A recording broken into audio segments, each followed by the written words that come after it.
أعوذ بالله من الشيطان اللعين الرجيم بسم الله الرحمن الرحيم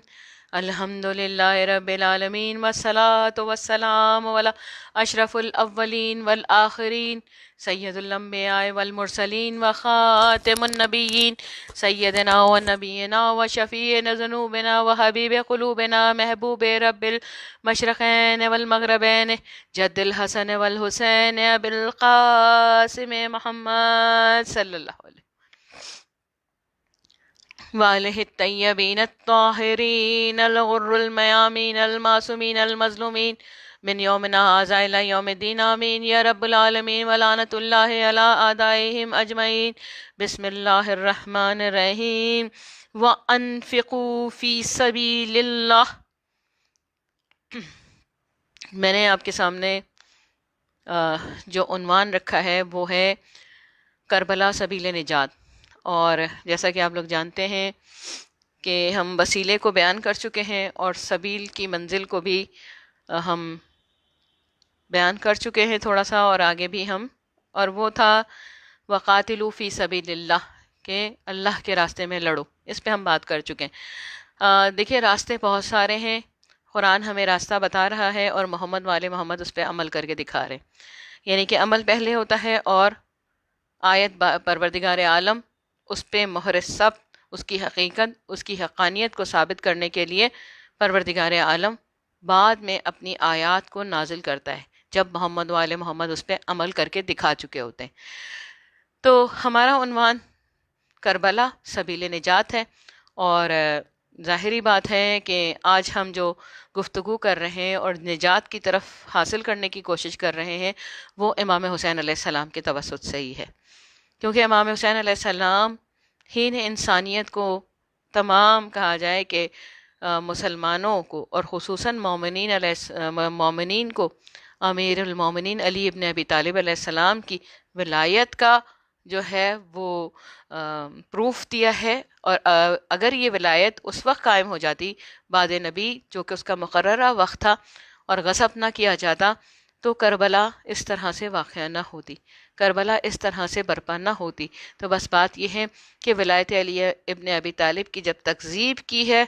اس وقت امت نبی صلی اللہ علیہ وآلہ وسلم نے، تو بس پروردگار عالم نے جو ہے ان پر سے اپنی نعمتیں، اور انہیں ہر جگہ پہ آپ دیکھیں کہ مسلمان رسوا ہوتے ہیں، مسلمان جو ہیں ان کی عزت نہیں ہے، ہر جگہ پہ مسلمان مارے جا رہے ہیں.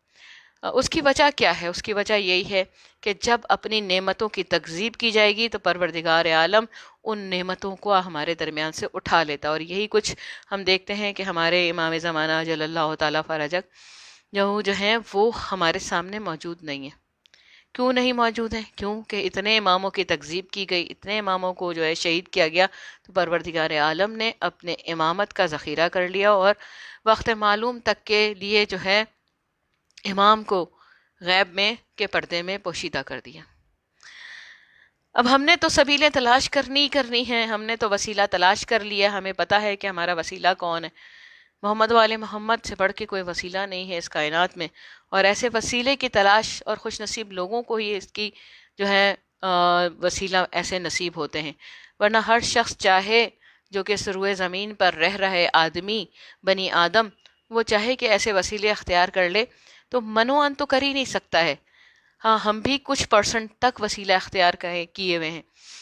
اس لیے ضروری ہے کہ ہمیں دیکھنا پڑے گا کہ ان وسیلوں نے کن راستوں کی طرف ہمیں چلنے کی ہدایت کی ہے. اور وہ پہلا میں آپ لوگوں کو بتا چکی ہوں کہ اللہ کا جو راستہ ہے، جسے ہم راستہ پروردگار عالم کہتے ہیں، سبیل اللہ کہتے ہیں، سب سے پہلے تو بات یہ ہے کہ اپنے نفس کے ساتھ بھی جہاد کرو، ہے نا، جہاد بن نفس اور جہاد بن تلوار، یعنی کہ تم اپنے نفس کے ساتھ بھی جہاد کرنا ہے تمہیں، اور اللہ کی راہ میں قتال کرنا ہے. وقاتلوا فی سبیل اللہ ہے کہ اللہ کی راہ میں قتال کرنا ہے، اپنا لڑنا ہے. تو اب کیسے لڑنا ہے؟ زبان سے لڑنا ہے، ہاتھ سے لڑنا ہے،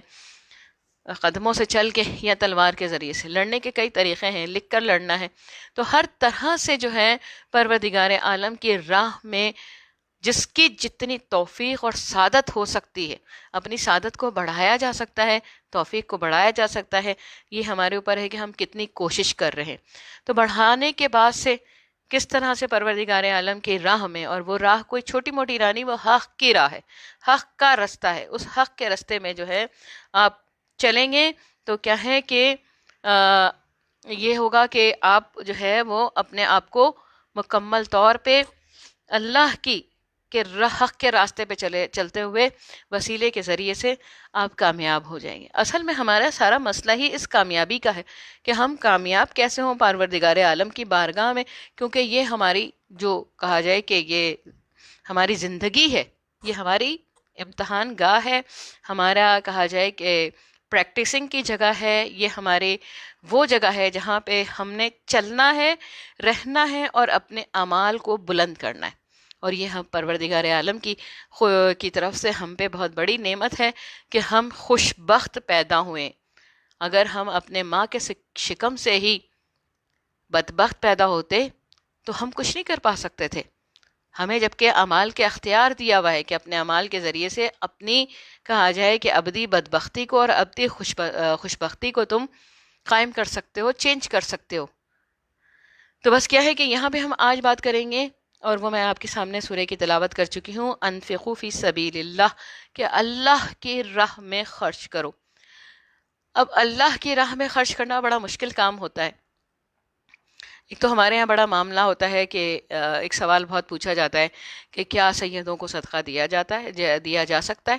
تو پہلی تو بات یہ ہے کہ نبی صلی اللہ علیہ وسلم نے جب صدقہ ہمارے اوپر اتنے حالات میں کہ جب جناب زینب پہ جو ہے وہ کھانا پینا موافق نہیں تھا، اس وقت موجود نہیں تھا، اور اونٹوں پہ سفر کر رہے تھے، اور جناب سکینہ کو جب صدقے کی کھجوریں پھینکی گئی ہیں، اس وقت بی بی نے منع فرمایا ہے کہ سکینہ یہ تمہارے لیے نہیں ہے، یہ صدقے کی کھجوریں، ہم پہ صدقہ حرام ہے. تو کیسے ہو سکتا ہے کہ کوئی ایک عام سید کے لیے بھی صدقہ جائز قرار دے دیا جائے، جبکہ پروردگار عالم نے ان کے لیے اپنا خمس کا سسٹم رکھا ہے. تو اس بات کو میرا خیال ہے کہ ڈسکس بھی نہیں کرنا چاہیے کہ صدقہ جو ہے وہ سیدوں کے لیے حلال ہے یا حرام ہے. سیدھی سی بات ہے، جب کہہ دیا ہے تو اس کو مان لیجئے، اس میں کیوں کیا کیسے کا سوال نہیں ہونا چاہیے کہ جب حرام ہے تو ہے، پھر ہم صدقہ ہی کیوں دیں ان کو جن کے اندر پاک و پاکیزہ خون دوڑا ہے، محمد والے محمد کا خون موجود ہے، تو انہیں ہم کیوں دیں جبکہ پروردگار عالم نے خمس لیا. نہیں تو آپ فی سبیل اللہ دے دیے، نہیں تو آپ قرض دے سکتے. تو یہ ایک بات ویسے میں نے کہی، اور وہ خرچ کرنے کے حساب سے کہ پروردگار عالم کی راہ میں خرچ کرنے کی بات آئی. اور پروردگار عالم کی راہ میں خرچ کرنے کا طریقہ یہ ہے کہ خیرات دی جائے، صدقات دیے جائیں، اور فی سبیل اللہ خرچ کیا جائے. اور فی سبیل اللہ خرچ کرنے پر بات وہی ہوتی ہے کہ ایک بہت مشکل امر ہے کہ آپ ایک بڑی قلیل یا ایک کثیر رقم نکالیں اور کہیں کہ جی فی سبیل اللہ. ہم جب تک کام نہ کرا لیں اس شخص سے تب تک چین نہیں آتا ہے کہ جی ہماری رقم ہم نے سے دی ہے تو ہم اس سے کوئی جو ہے اس کی سروسز بھی ہم لے لیں. لیکن ظاہری بات ہے کچھ لوگ ایسے ہوتے ہیں جو کہ نہیں کر پاتے ہیں، سروسز نہیں دے سکتے ہیں، تو ان کے لیے اللہ نے اپنی بارگاہ سے اور آپ کے ذریعے سے کہ جب صرف ہم جو ہے صدقہ ہی دے رہے ہوتے ہیں تو صدقے کی اتنی اہمیت ہو جاتی ہے کہ جب آپ کے ہاتھ سے نکلتا ہے تو وہ پروردگار آپ جیسے دیتے ہیں ویسے ہی جو ہے جس شخص کو بھی دیتے ہیں وہ آپ کے ہاتھ سے نکل کے جس شخص کے ہاتھ میں جاتا ہے تو وہ اس وقت پروردگار عالم کے ہاتھ میں ہوتا ہے. اسی لیے ہمارے اماموں نے ارشاد فرمایا کہ جب تم صدقہ دو تو صدقہ دینے کے بعد اس کو واپس لو، اسے چومو اور چوم کے دوبارہ اسے جو ہے وہ دے دو، کیونکہ وہ تمہارا دیا ہوا صدقہ کسی عام ہاتھ میں نہیں بلکہ پروردگار عالم کے ہاتھوں میں جاتا ہے. پروردگار عالم ہاتھ تو نہیں رکھتا لیکن پروردگار عالم کی بارگاہ میں جاتا ہے، اس لیے اسے واپس لے کے چوما کرو. تو یہ تو بات ہو گئی کہ ہم کیسے خرچ کریں. اب یہ ہمارے اوپر ہے کہ ہم خمس دے کے خرچ کریں، سہم امام دے کے خرچ کریں، کس طرح سے ہم نے اس کے اوپر اپنا نیکی کے راستے میں اپنے حلال مال کو، حرام نہیں حلال مال کو خرچ کرنا ہے، زکوٰۃ دینا ہے، ہم نے خمس ادا کرنا ہے. اور خمس دینے کے لیے دیکھیے کہ کوئی ضروری نہیں ہے کہ کسی اجازت کے لیے آپ کے ارد گرد اتنے لوگ سید جو ہیں وہ رہتے ہیں جو کہ اپنی حیثیتوں پہ نہیں ہیں، تو آپ انہیں ویسے بھی عطا کر سکتے ہیں، وہ بھی پروردگار عالم کی طرف سے. اور خصوصاً کہ میں ایک واقعہ بتاتی چلوں کہ اسی کے اوپر کہ ایک شخص تھا، اس نے نبی صلی اللہ علیہ وآلہ وسلم کے بہت اس کے ہاں فاقہ تھا، اور وہ جب اپنے اہل و عیال کے لیے کہیں سے جو ہے وہ طعام ارینج کر کے لایا ہے، تو رستے میں اسے دو میاں بیوی ملے ہیں، اور وہ اتنے زیادہ ان کی بری حالت تھی فاقوں سے کہ چلتے ہوئے لرز رہے تھے. تو اس شخص نے جو ہے وہ تمام جو کہا جائے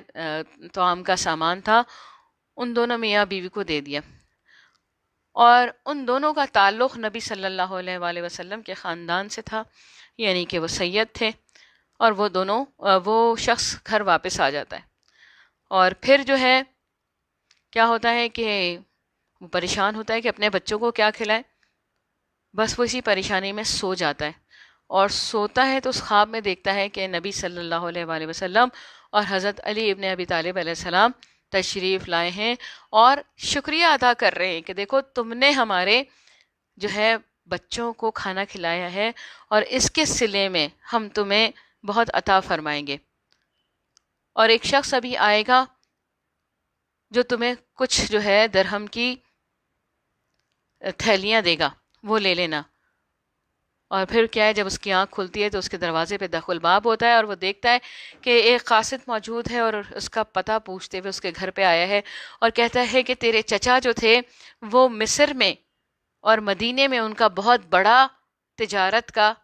قافلہ جایا کرتا تھا، اور ان کی بہت زیادہ جائیداد تھی. انہوں نے تیرے لیے ایک نامہ لکھا ہے، اور ان کا انتقال ہو گیا ہے. انہوں نے نامہ لکھا ہے کہ تجھے جو ہے وہ میں اس نامے کو پہنچا دوں، اور یہ تمہارے لیے انہوں نے ہدیہ بھیجا ہے.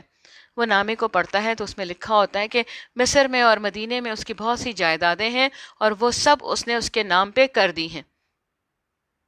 اب وہ پریشان ہوتا ہے کہ مدینے اور مصر کیسے جائے. بس ایک دن پھر خواب میں دیکھتا ہے کہ نبی صلی اللہ علیہ وسلم اور حضرت علی علیہ السلام تشریف لائے ہیں، اور دیکھتا ہے کہ اس وقت کا جو بادشاہ ہے وہاں کا جہاں وہ رہتا تھا اس کو ہدایت دے رہے ہیں، اور مصر کے بادشاہ کو ہدایت دے رہے ہیں کہ دیکھو یہ فلاں فلاں شخص اس کی جو ہے اس کا مال و دولت اس کے چچا کی یہاں موجود ہے، اور تمہیں چاہیے کہ سب فروخت کر کے اس سے وہ دولت اس کے ملک میں پہنچا دو. بس وہ بادشاہ جو ہے وہ تمام اس کی کہا جائے کہ جتنی مملکت تھی اس کی، جتنا اس شخص کا مال و دولت اور جو ہے وہ پراپرٹی تھی، وہ سب بیچ کے اس شخص کے پاس بھجوا دیتا ہے.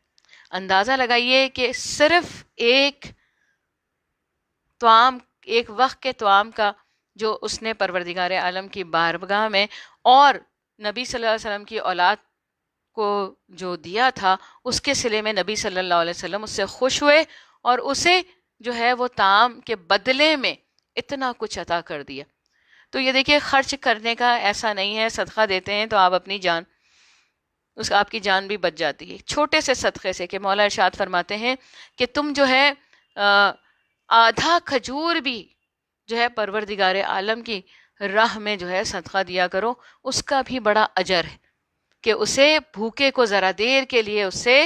صبر مل جاتا ہے، ٹھہراؤ آ جاتا ہے اس کی بھوک میں. تو اندازہ لگائیے کس قدر جو ہے وہ اہم ترین ہے اللہ کی راہ میں خرچ کرنا. جبکہ اور اس وقت خرچ کرو، مولانا ارشاد فرماتے ہیں کہ اس وقت خرچ کرو کہ جب تم خود محتاج ہو، اور جو کچھ تم سے میسر ہو، تمہارے پاس موجود ہو، تو تم جو ہے وہ اس سے خرچ کرو. پروردگار عالم اس وقت کے خرچ کیے کو کہیں زیادہ بلند کرتا ہے،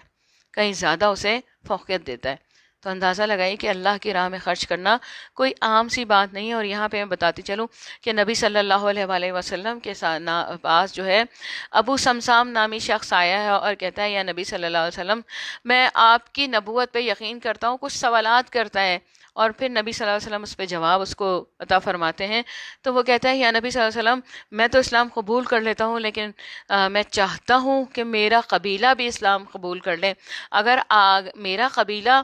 اسلام قبول کر لے گا تو آپ مجھے کیا عطا فرمائیں گے؟ بس نبی صلی اللہ علیہ وسلم نے فرمایا کہ میں تمہیں سرخ پشت اور سفید جو ہے شکم والی اور کالے آنکھوں والی اونٹنیاں، 80 اونٹنیاں عطا فرماؤں گا. کہا یا نبی صلی اللہ علیہ وسلم اس کا ایک نامہ لکھ دیجئے. نبی صلی اللہ علیہ وآلہ وسلم نے ایک نامہ لکھ کر دے دیا، وہ شخص چلا گیا اور اس کے تمام قبیلے نے اسلام قبول کر لیا۔ جب وہ واپس آیا ہے تو اسے یہ معلوم ہوا کہ نبی صلی اللہ علیہ وآلہ وسلم اس دنیا میں نہیں رہے، رحلت فرما چکے ہیں۔ وہ شخص تلاش کرتا ہے، اعلان کرتا ہے، پھرتا ہے، پوچھتا پھرتا ہے کہ اس وقت نبی صلی اللہ علیہ وآلہ وسلم کے پاس کس کی خلافت ہے، کون ان کا امیر ہے، کون جو ہے ان کے بعد ان کا جانشین ہے۔ بس لوگ جو ہیں اسی دروازے پہ لے جاتے ہیں جسے مسجد نبوی کے بعد دربار نبوی بنا دیا گیا تھا، جسے دربار خلافت بنا دیا گیا تھا، وہاں لے جاتے ہیں۔ اور کچھ عرصے پہلے انہوں نے اعلان کروایا ہوتا ہے کہ آپس میں باتیں گفتگو ہوتی ہیں کہ علی ابن ابی طالب تو اعلان کر رہے ہیں کہ میں وہ ہوں جو نبی صلی اللہ علیہ وآلہ وسلم کے قرض کو ادا کروں گا، تم بھی یہ اسی قسم کا اعلان کرو تاکہ تمہارے حکومت کی اہمیت بڑھ جائے۔ بس وہ اعلان کر دیتے ہیں۔ یہ خبر جب مولا علی کو پہنچتی ہے تو مولا علی ارشاد فرماتے ہیں کہ اس نے اپنے لیے ندامت کے دروازے کھول لیے ہیں، اور ظاہری بات ہے کہ ندامت کے دروازے بعد ثقیفہ ان پہ کھل چکے تھے۔ نبی حضرت علی فرماتے ہیں انہوں نے ندامت کے دروازے کھول لیے ہیں اور وہ نادم ہو گئے اس اعلان پر جو انہوں نے کیا ہے۔ بس وہ ابو سمسان جو ہے وہ ان سے سوال کرتا ہے کہ نبی صلی اللہ علیہ وآلہ وسلم نے مجھے 80 اونٹنیاں دینے کا وعدہ کیا تھا اور مجھے نامہ لکھ کر دیا تھا، مجھے بتائیے آپ مجھے یہ جو ہے لکھ کر مجھے آپ جو ہے یہ 80 اونٹنیاں عطا فرمائیں۔ وہ کہتے ہیں کہ کوئی گواہ لاؤ، یہ ان کا پرانا حربہ تھا کہ کوئی گواہ لاؤ، جب تم گواہ لاؤ گے تو ہم اس لکھے ہوئے کو مانیں گے۔ یہ تو ان کا پرانا طریقہ تھا۔ اور پھر کیا ہوا کہ وہاں سے وہ ملامت کرتا ہوا باہر نکلا تو باہر انہیں سلمان محمدی مل گئے اور کہنے لگے کہ آؤ تمہیں اصلی جانشین کے پاس میں لے کے چلتا ہوں۔ بس وہ لے کے آیا ہے حضرت علی ابن ابی طالب کے پاس، اور آنے کے بعد سے مولا اپنے گھر میں وضو فرما رہے تھے، دخل الباب ہوا، مولا نے ارشاد فرمایا سلمان ابو سمسان کو اندر لے آؤ، سلمان ابو سمسان کو اندر لے آؤ۔ بس ابو سمسان پریشان ہوتا ہے کہ انہوں نے مجھے کیسے میرے نام کو کیسے پا لیا، جبکہ میری تو ابھی ملاقات بھی ان سے نہیں ہوئی ہے، اور کیسے انہیں پتہ لگ گیا کہ دروازے کے پیچھے میں اور سلمان موجود ہیں۔ بس حضرت علی ابن ابی طالب کو نامہ دکھاتا ہے اور کہتا ہے کہ مجھے 80 اونٹنیاں نبی صلی اللہ علیہ وسلم نے فرمائی تھی کہ میں تجھے عطا کروں گا، اور یہ ان کی ڈسکرپشن ہے کہ ان کی پشت سرخ ہوگی، پیٹ سفید ہوگا، اور جو ہے آنکھیں ان کی کالی ہوں گی۔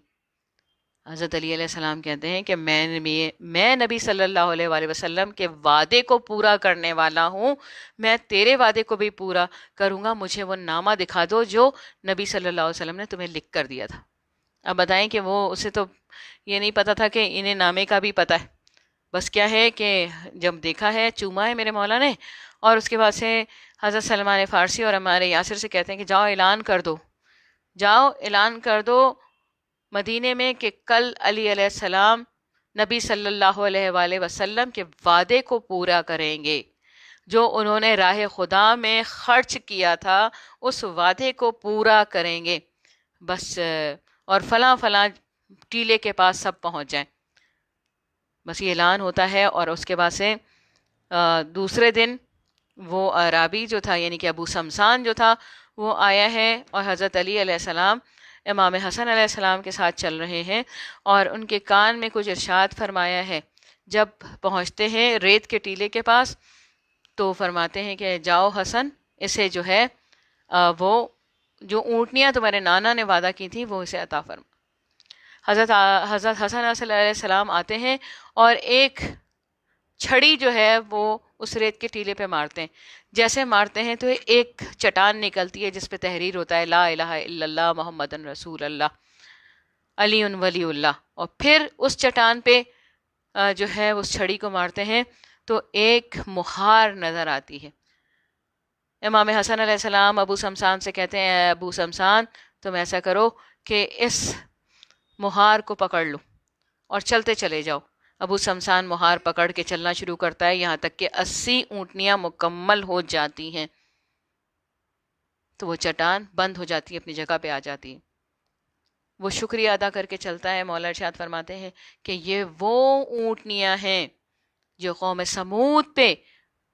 اللہ تعالیٰ نے اپنے معجزے سے اونٹنی بھیجی تھی، اس سے 20,000 سال پہلے ان اونٹیوں کو پروردگار عالم نے خلق کیا تھا۔ اندازہ لگائیے کہ نبی صلی اللہ علیہ وسلم چلے گئے ہیں، اس دنیا سے رخصت ہو گئے ہیں، لیکن وعدے کو وفا کرنے والے اور پروردگار عالم کی راہ میں خرچ کرنے والے علی ابن ابی طالب جب رکوع میں جھکتے ہیں تو انگوٹھی عطا کر دیتے ہیں، اور جب کوئی سائل آتا ہے اور کہتا ہے کہ مولا مجھے روٹی درکار ہے، مجھے روٹی عطا کر دیں، تو مولا 2 روٹی کے لیے اسے جو ہے وہ اونٹ کی مہار پکڑا دیتے ہیں، اور قمبر جو ہیں وہ جدا ہو جاتے ہیں، مہار سے الگ ہو جاتے ہیں، کہیں مولا جوش سخاوت میں مجھے بھی نہ عطا کر دیں۔ تو اندازہ لگائیے کہ اس طرح سے ہے کہ راہ خدا میں خرچ کیا جائے۔ لیکن ایک سوال یہ پیدا ہوتا ہے کہ کیا ہم بھی حضرت علی علیہ السلام کی طرح سے خرچ کریں؟ تو مولا کے جو ہے وہ صحابی بہت ہی زیادہ غنی تھے، بہت زیادہ ان کے پاس مال و دولت تھی، تو جب مولا تمام مال اپنا بانٹ رہے تھے تو انہوں نے پوچھا مولا کیا میں بھی ایسے ہی اپنے مال کو راہ خدا میں خرچ کر دوں؟ تو مولا نے ارشاد فرمایا یہ تمہارے لیے نہیں ہے، یہ صرف ہمارے لیے کہ اس طرح سے ہم خرچ کر دیں، کیونکہ ہمیں معلوم ہے کہ کل کیا ہونے والا ہے، لیکن تمہیں نہیں معلوم کہ کل تمہارے ساتھ کیا ہونے والا ہے۔ اگر تم اس طرح سے خرچ کرو گے تو تم اسراف کرو گے، اس لیے تمہیں اپنے کل کے لیے رکھ کے آج خرچ کرنا چاہیے، کل کا انتظام کر کے آج کا خرچ کرنا چاہیے۔ تو دیکھیں یہ ہے، اور بعض یہ ہے کہ آپ پرندوں کو دیکھتے ہیں کہ ایک وقت کا کھانا کھاتے ہیں اور دوسرے وقت کے لیے تلاش کرتے ہیں، جمع نہیں کرتے۔ لیکن انسانوں کا طریقہ مولا نے ارشاد فرما دیا کہ اپنے لیے جمع کر کے رکھو، اتنا جمع کر کے رکھو کہ ایک دن کی تمہاری ضرورت پوری ہو سکے۔ تو یہ ہے وہ خاندان۔ اور میں آپ کو بتاتی چلوں کہ مولا امام حسین علیہ السلام کا جب وقت شہادت آ گیا ہے تو ایک شخص آیا ہے اور دیکھ رہا ہے کہ چاروں طرف سے ہنگام ہے، کوئی پتھر مارتا ہے، کوئی جو ہے وہ مولا کے اوپر تیر و تبر لگا رہا ہوتا ہے، یہاں تک کہ مولا گھوڑے سے نیچے آ چکے ہوتے۔ تو وہ شخص آ کے نزدیک کہتا ہے، ایک شخص تو کون ہے جو اتنی بری حالت میں؟ تو مولا نے اس کا نام لیا اور کہا کہ تیری بیٹی نے تجھ سے انگوٹھی کا سوال کیا ہے، یہ دیکھ میرے ہاتھ میں، اس ہاتھ میں یہ انگوٹھی ہے، یقیق کی یہ تو اپنی بیٹی کے لیے لے جا۔ وہ اور پریشان ہوتا ہے، کہتا ہے کہ میں آپ کو نہیں جانتا ہوں، اور یہ بات تو میری بیٹی نے مجھ سے صرف کہی تھی کہ بابا آتے ہوئے مجھے یقیق یمنی کی ایک انگوٹھی لیتے آئیے گا، تو ذرا اپنے متعلق آپ بتائیں کہ آپ کون ہیں۔ بس مولا نے اس وقت بیان کیا کہ میں حسین بن علی جناب سیدہ سلام اللہ علیہ کا جگر گوشہ ہوں۔ وہ شخص جو کہ تلوار لے کے آیا ہوتا ہے امام حسین علیہ السلام کے خلاف جنگ کرنے کے لیے، وہ امام حسین علیہ السلام اور اس کی کہا جائے ان کی عطا کے بعد کہ انگوٹھی عطا کر دیتے امام حسین علیہ السلام، اس حال میں بھی امام کی یہ سخاوت ہے کہ امام جو ہے اسے انگوٹھی عطا کرتے ہیں، اور وہ صرف سخاوت ہی نہیں آئی بلکہ اسے اپنے رستے پہ لے آتے ہیں، یعنی کہ وہ رستہ جو حق کا رستہ ہے، اس ایک سوال کے جواب سے مولا اسے حق پہ لے آتے ہیں۔ اور مولا ہے ہی ایسے کہ حر اتنے بڑے لشکر کے ساتھ آتے ہیں اور حضرت حور کے مقام پہ پہنچ جاتے ہیں کہ رکن مال جناب سیدہ سر میں بن جاتا ہے ان کے۔ آج میں ذکر کروں گی حضرت علی اصغر کا، اور دیکھیے کہ یہ قوم نے کس طرح سے پذیرائی کی ہے اس ننھے مجاہد کی، اس ننھے سپاہی کی، اس ننھے عظیم قربانی کی، کہ امام حسین علیہ السلام کے تمام کربلا کے کہا جائے جنگ کو بتا دیا کہ یہ حق کی جنگ ہے، کہ راہب نے دیکھا ہے جب سر تمام نیزوں پہ سوار کیے ہیں، نیزوں پہ چڑھائے ہیں، تو ان نیزوں پہ جو ہے چہروں پہ نظر کرتا گیا ہے، اور محمد کے چہروں کو دیکھ کے کہنے لگا لگتا ہے ہاں یہ بھی خارجی ہو سکتے ہیں۔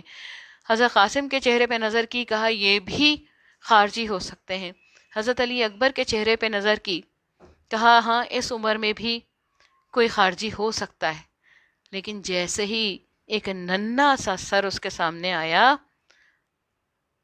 اس نے کہا یہ مجھے معلوم ہو گیا کہ یہ خارجی نہیں ہے، کیونکہ یہ بچہ تو ابھی لفظوں کو ہی پہچان نہیں کر پاتا، تو یہ کیسے خارجی ہو سکتا ہے؟ یہ امام حسین علیہ السلام کے واقعے کربلا کی اتنی بڑی گواہی ہے علی اصغر، کہ تمام کربلا کے واقعے کو ثابت کر دیا کہ یہ حق کے لیے جو ہے یہ پروردگار عالم کی راہ میں لڑ گئے، اور بتا دیا کہ لڑنے والے کیسے ہوتے ہیں، جو کسی بھی عمر میں حق کو پہچانتے ہیں۔ اور یہ تو حضرت علی ابن ابی طالب کے پوتے ہیں، جو کہ حق و باطل میں تخریف کرنے والے ہیں، فاروق اعظم ہے وہ۔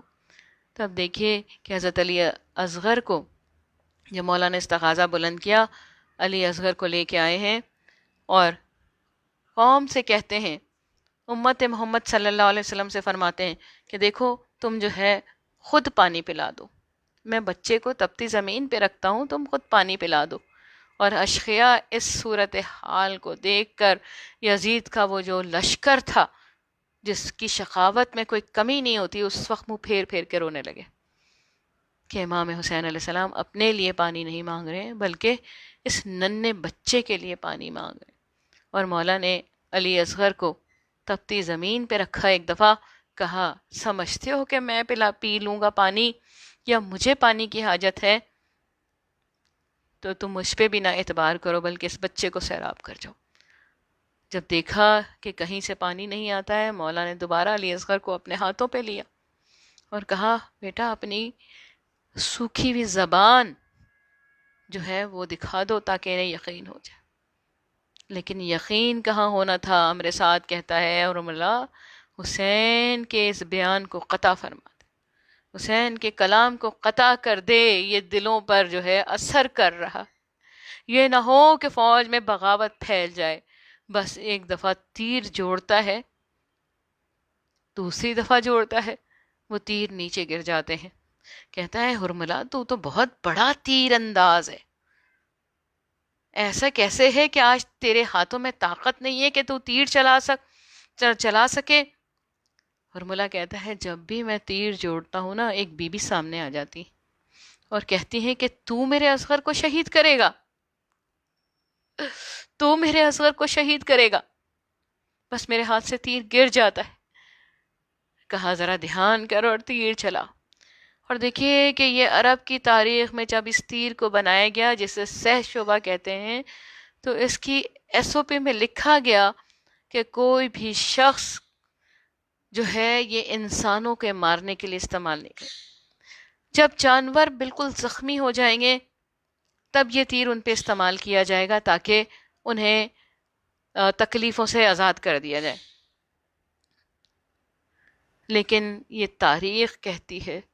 کہ اصغر وہ تھے جن پر یہ تیر سہ شعبہ چلایا گیا، اس سے پہلے کسی انسان پہ نہیں چلا۔ یا مولا امام حسین علیہ السلام کے ماتھے پہ وہ تیر لگا ہے، یا حضرت علی اصغر کی گردن پہ وہ تیر چلا تھا۔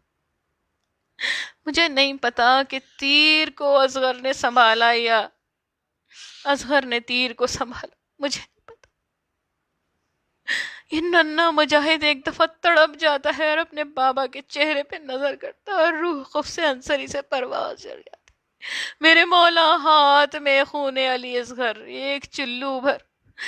چلو میں خون علی اصغر لے کے میرے مولا کبھی زمین کی طرف دیکھتے ہیں، کبھی آسمان کی طرف، ارادہ کرتے ہیں کہ زمین پہ ڈال دیں۔ زمین سے آواز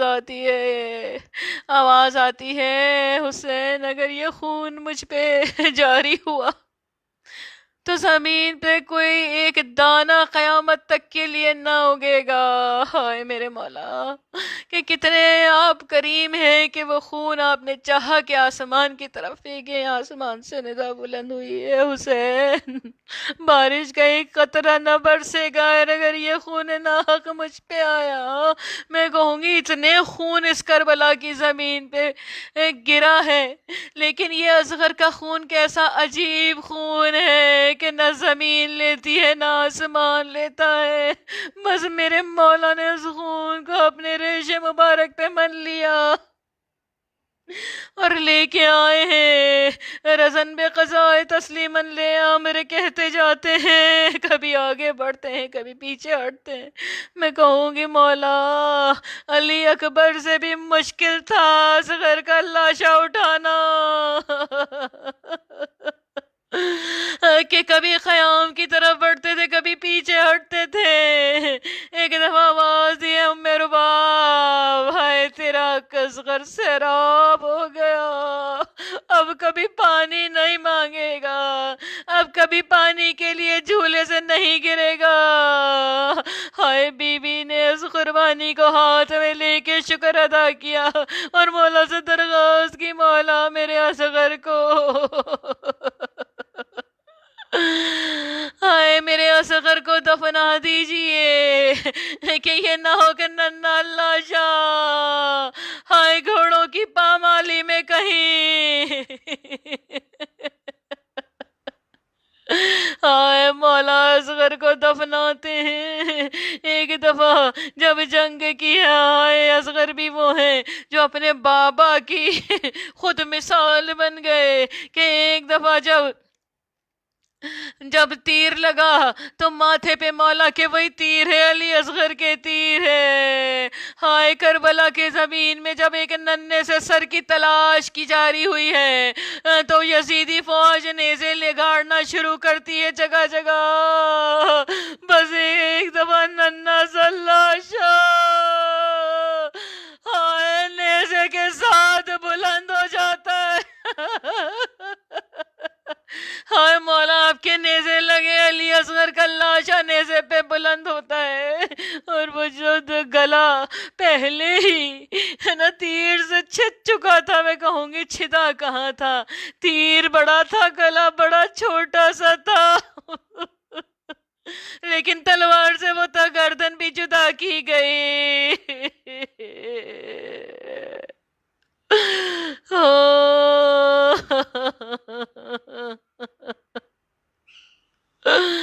یا جناب سیدہ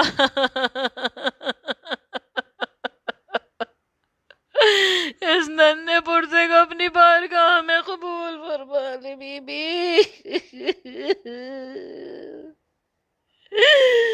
آنسوؤں کے سوا ہمارے پاس کچھ نہیں ہے جو ہم آپ کی خدمت میں آپ کے بیٹے کے پرزداری میں پیش کر سکے مولا۔ یا امام زمانہ علی اصغر کا پرچہ قبول کرے، اپنے بڑے گھر کا پرچہ قبول کرے مولا۔